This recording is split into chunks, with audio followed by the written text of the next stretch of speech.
Hello everyone and welcome to another casual review. Today I just completed Paper Mario the Origami King. This game was lent to me by my little brother Austin, so thank you very much for letting me borrow it, Austin. I will get this game back to you post haste. So yeah, Paper Mario. The last Paper Mario that I had completed was way back with Paper Mario the Thousand Year Door, which I hear is often touted as the best Paper Mario experience. I can't really allude to that because I only played the N64 version and this version. I'm not completely mute to all the Paper Mario discussions. I listen to a lot of podcasts and I watch a lot of YouTubers, and it sounds like I'm not missing out on much with those Sticker Star and Color Splash. It sounds like they had a lot of problems of their own.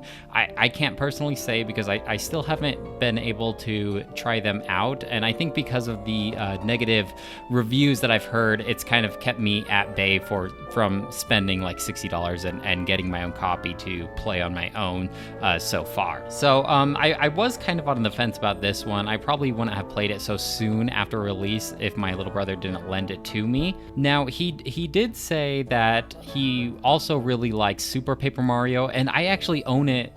I don't own it. It's still his copy, but it's at my house, and I've never really given it a fair shake. I just kind of dabbled in it maybe for an hour, but he always says that he really enjoyed that one, so I may have to play that one soon-ish. It is on the Wii and it's not portable, so that does kind of discourage me from diving into it yet. But I do remember back when I lived at home, he would play that one a lot, and he has a lot of fond memories of it. So most of his recommendations have been pretty good so far. Maybe I gotta break out the old Wii U, try a little Super Paper Mario. So Paper Mario the Origami King. This kind of starts out, I'm not going to go into any heavy story spoilers or anything like that, but this is just at the beginning of the trailer. So if you haven't seen the first trailer yet, skip forward a couple of minutes if you'd like. But it basically takes place the Origami King. He's folding all of the paper mushroom land, and he's folding them all into origami, brainwashed creatures.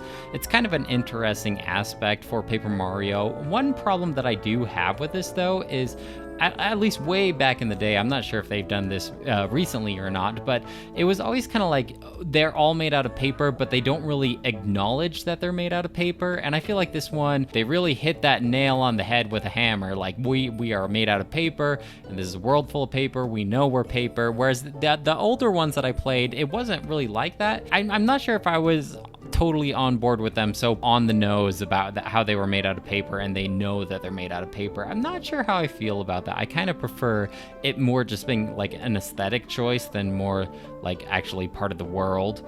But I guess I can look past that because that's the whole setting of this game, is that they're folding all the flat paper into origami, and it's kind of an interesting point of view for a Nintendo game such as this. It's kind of creepy. You get the texts are all a little bit off, and they're just brainwashed, which I think is kind of fun. It's kind of good motivation to defeat the evil, so to speak.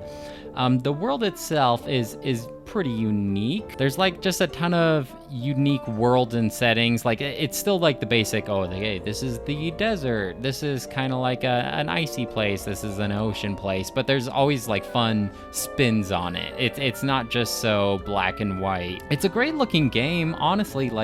I know if you think of it a world made out of paper, it seems like it could be pretty flat, pretty two-dimensional. It's interesting how they're able to make this world out of paper look so good and vibrant and colorful, and it's always impressive to go to a new world and just see how Nintendo built this world around the fact that everything's made out of paper and craft supplies. That's always it's a great looking game, especially the cutscenes at the beginning and the end. It starts out with a bang. It's got really fun cutscenes that I don't normally expect out of Mario games. Walking through these worlds was always visually impressive. I gotta admit, I don't think it's that rewarding for exploration. So when you're going through these worlds, there's like a couple different objectives that you can do. You can fill up these holes with confetti, which I gotta be honest, got really old really fast. Like, it was kind of fun at first. You press R and Mario like shoots confetti all over the place, and it fills up the holes, and then it completes the holes, and you'll get some coins out of it. Like, good job. And sometimes, very few cases, it was used to like be able to progress forward. Like, let's say a staircase needed to be filled up with confetti in order to go up the staircase. But in a lot of cases, it was just a hole in the wall. Here's some coins. Good job. The other thing is, it's kind of like the Korok seeds in Breath of the Wild, where there's just toads hidden all over the place. You know, I gotta be honest, I'm not loving the finding the toads. It was kind of fun at first. Like, you'd see a butterfly and you hit it with your hammer and there's a toad, and sometimes they say little quirky things. Sometimes they give you like game tips and stuff like that. I know a lot of people really like the toads. They just like the confetti, they got old fast, and I eventually just didn't find much motivation for the toads. Like, they do help you in battle sometimes. If you pay them, they'll like help you with one turn, and they'll maybe like throw some items on the board. And the more toads you have, I think that the greater the effect is. But I never found much difference from using the toads in battle at the beginning of the game, when I only had a couple, towards using them at the end, and it always just seemed to have the same result. I never was like, oh, now that I have this many toads watching and helping out, like, I never felt like it really made that much of a difference how many toads I discovered. The other collectible that you can uncover is 3D models, basically. Like, think Super Smash Brothers trophies, kind of like that. Like, here's a model of something in the game, and then you can go to a museum and look at the models. I never really was too excited to find those either. Sometimes you would find hearts in like chests and stuff for exploring, and the hearts would give you more HP, and it seemed like very, very seldom Olivia would say like, oh, it looks like your like attack power went up as well, but it seems so inconsistent. Like, I'm not sure if your HP had to reach certain thresholds, or only like certain hearts that you got playing through the main story would give you that bonus attack power. Either way, it didn't seem like much. I really wish, like, I hate to compare this to the old Paper Mario, because believe me, I know like Thousand Year Door was ages ago. That's not like Paper Mario is a completely different series now, but I just find myself wishing like I could find like at least some rare badges or something like that, like stuff to customize my character, stuff to boost up Mario's stats. But it just seems so like bare bones, and I could see why this game would be fun for completionists to like hunt down all the toads and fill up all the confetti holes. Like my little brother Austin, I was just talking about, is all about that. And Nintendo was nice enough to put in the menus like, hey, in this area you have 68% of the confetti holes filled. You have 72% of the toads found, and I could see why it might be fun to see like 100% on all those markers. But for me, I just didn't care. Like, I'm not ever going to go to the museum to look at these 3D models. I don't care. So exploration was just meaningless to me.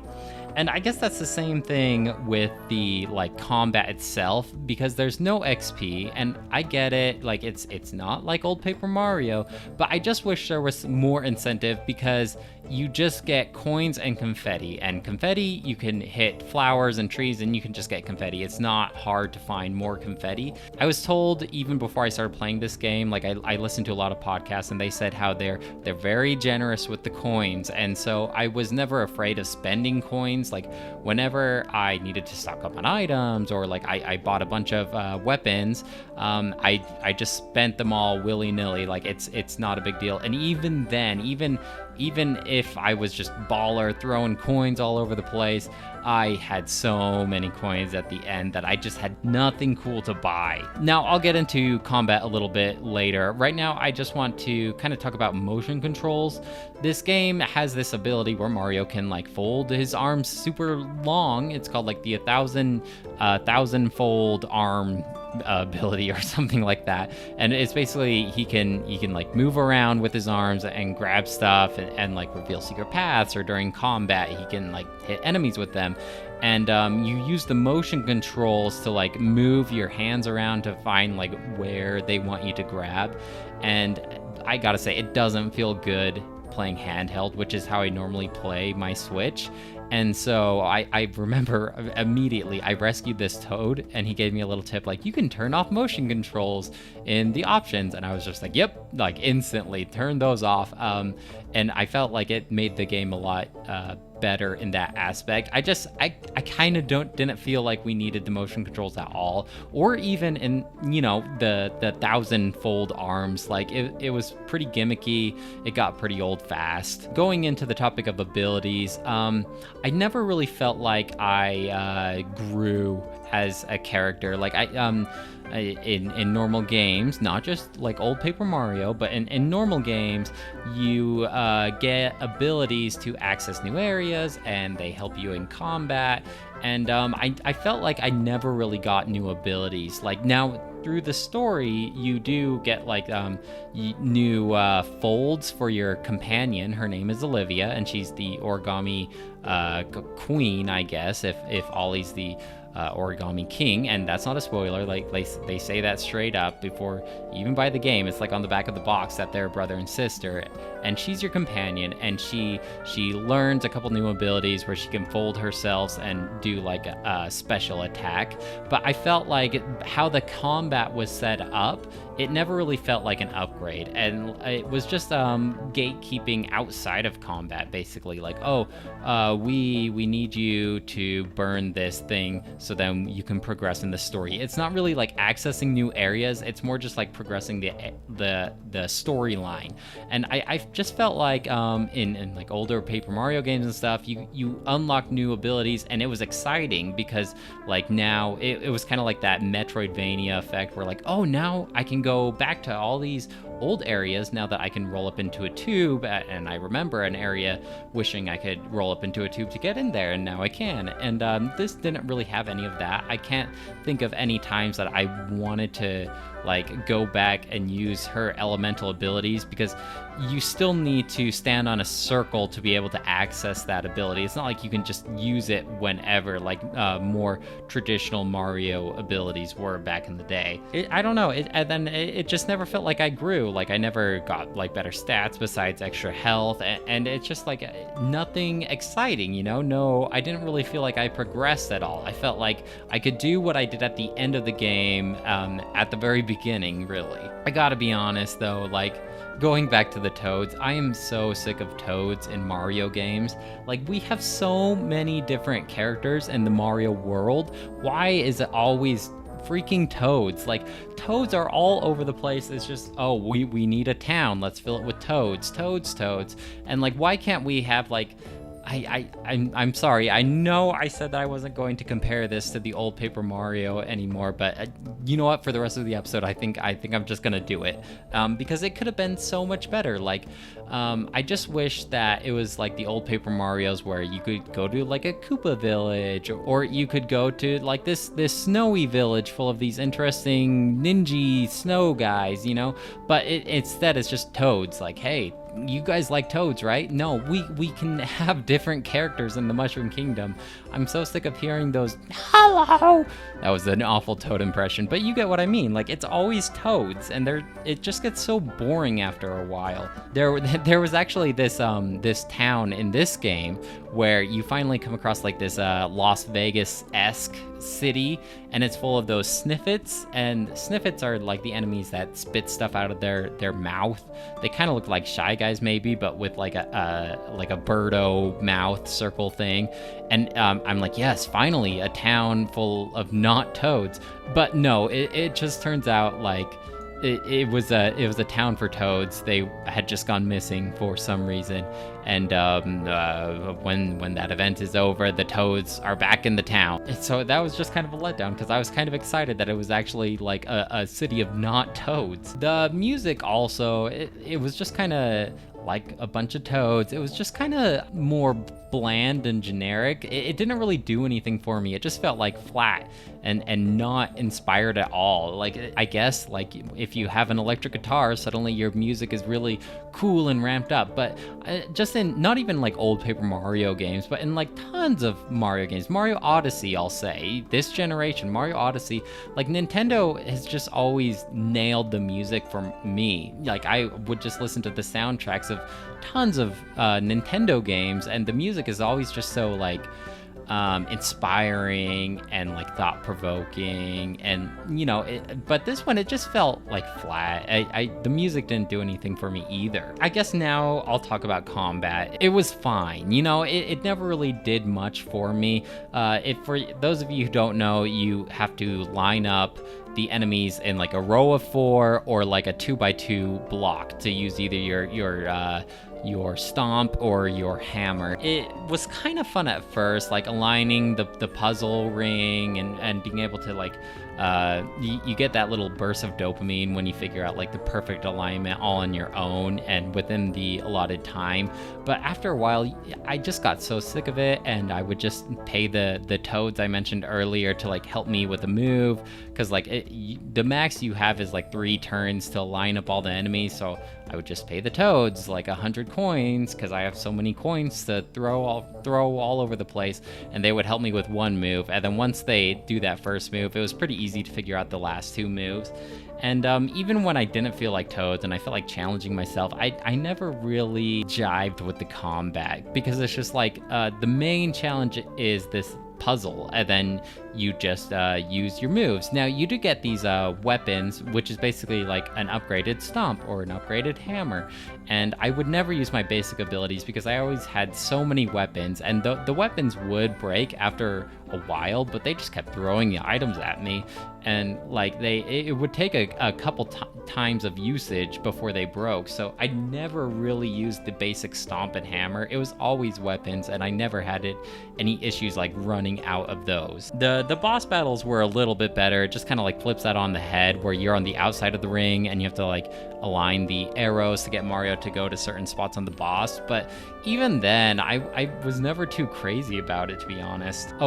Speaking of bosses, now this was in the beginning trailer, so it's not a spoiler, I don't think. But if you don't want to hear what the bosses are like in Mario, skip ahead again just a little bit. I'm sorry, I'm not sure like how much spoiler treading I should be on a new game. I don't do casual reviews for newer games like this, so I'm just trying to be pretty cautious. The bosses are all office supplies. Like they're all talking office supplies. Like the very first boss is a talking box of colored pencils, and that is the stupidest thing ever. Like, why?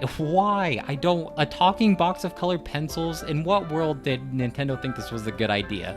It's so stupid. Like, and the fact that they talk for some reason bugs me even more. I'd be even more happy with like a variant of a normal character, like King Goomba or something like that. Like, just give a normal Mario character like a special hat and then make him really big. I would have rather had that than a stupid box of colored pencils. Are you kidding me? That is so dumb, and it just feels like lazy to me. Like, oh, Paper Mario, paper, origami, how about office supplies? Like, what? Why?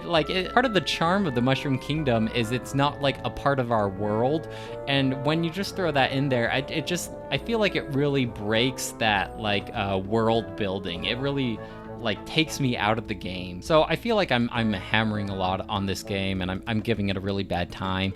So I will say that where this game shines and what gave me the incentive to keep going is the writing and the story. So the writing, like when you rescue toads and stuff, like they they do have a lot of like breaking that fourth wall joke kind of humor. Like this was in the commercial too. You do find like a paper mache Samus helmet, and they like kind of allude to Metroid. Fun little things like that. Like during the tutorial, you like run into an enemy, but then like during the stage, there's like 8 enemies, and they're like, and she even points this out, like, I don't know where all these other guys came from. You know, just little fourth wall breaking jokes. I will say they made me blow air out of my nose. Like, I don't think I ever laughed out loud, but air was blown out of the nostrils, I can say that. And then the story itself was actually pretty charming, and it was pretty good for a Mario game. I'd say maybe the best story a Mario game has ever had. And I know that's not saying much, because like Mario doesn't ever have stories, but it does have like its peaks and valleys. Like it has happy moments and sad moments, and it actually has darkness and loss, which I think a story really needs in order to be pushed forward, because you can't have victories without sacrifices.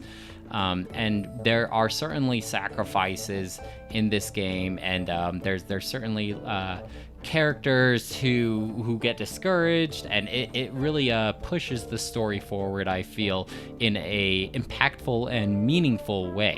One thing that the story did get wrong is we didn't really get to see much of the antagonist. We didn't get to see much of the title's namesake, the Origami King Ollie. Like, you see him at the beginning, he shows up one time in the middle, and then you see him at the end.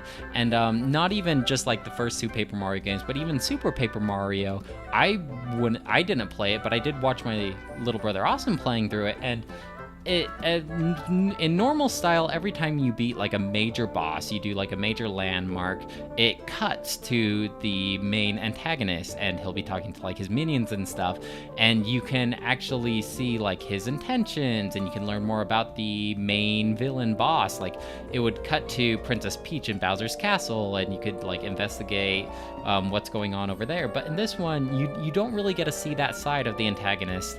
And at the very end, he does this quick little speech on why he's doing all this, and it was a really like lame reason. Like, I feel in order to have a really good antagonist, you need to give him a really good incentive to do all these bad things, and that kind of fell flat in this game. I felt like his incentive was really crappy. You know, looking back, like now that I've finished the game, I'm looking back in retrospective, it was quite the adventure. Like, oh, remember when we did that? And oh, wasn't that like a unique setting? Or wasn't that fun? Like, I'm looking back as a whole, the whole picture. When I see the whole picture, I'm feeling a lot better about it. I think it was a really good, unique adventure, and looking back, it did have a ton of fun moments. But when I was like right smack dab in the middle of the game, it just felt long and tedious. Like, I just kind of wanted to get to the next story beat. It just didn't have that pull on me like I would hope a game like this would have. It's a good game, but I just wish so much more for Paper Mario. Like, I haven't played the last couple titles in the series, but I just hear it falls flat. I just wish so much more for Paper Mario, and I guess that's just like Nintendo in a nutshell, and I'm the biggest Nintendo fanboy. It's just like a classic Nintendo setting. It was such a good game, but you know, what if, it was such a good game, but I wish it had, such a good game, but you know, if only, and it's just a bunch of sentences like that. Like, they always have like the good groundwork, but in a couple aspects, they just fall flat, and it's just not the greatness that you hope for Nintendo to achieve.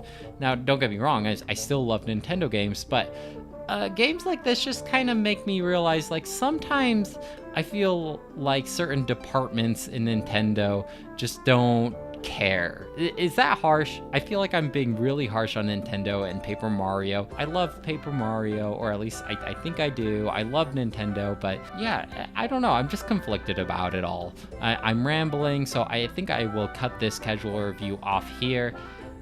3 out of 5. It's a good game, just kind of falls short. I love you, Nintendo. I just I just want what's best for you. Anyway, that should be all for now. Let me know what you guys think. Did you finish this game? Do you have any questions about this game? Tell me why I should go back and 100% complete this game. I did look up the rewards at the end, and they don't seem worth it to me, but let me know your thoughts. I'd love to hear from you. Anyway, talk to you guys later. Bye!